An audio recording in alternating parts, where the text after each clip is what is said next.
So I'm going to be honest here. I often get all types of contracts, or I'm signing up for a new service. And we often required, that data consent you just mentioned now recently. We're required to sign and accept.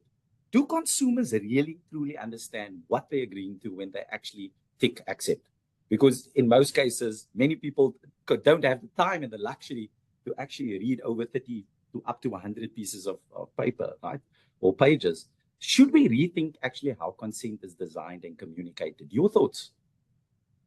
Yes, so I definitely would go with your sentiment that it feels like consent has just become a theater trick, window dressing. And I myself, like, I get onto a website and it gives me cookies and consent, don't consent, and I just click a button to get the thing to disappear that I can engage with the website.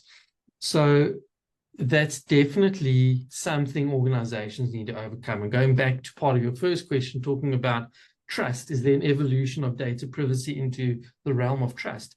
100%. So what you want to be doing, if you're a forward-thinking organization, is looking at how you layer that permission, that consent that you get. Don't just blanket paste my website with cookie notices and you got to click and now I've got consent.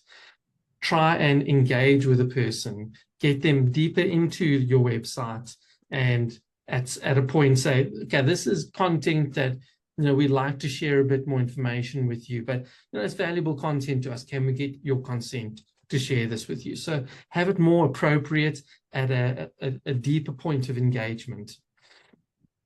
So you're thinking in terms of, perhaps you're thinking in terms of other data as well that's in the public domain. And I would caution you to assume that just because it's in the public domain, that data is there for you to use as you will. When data is in yeah.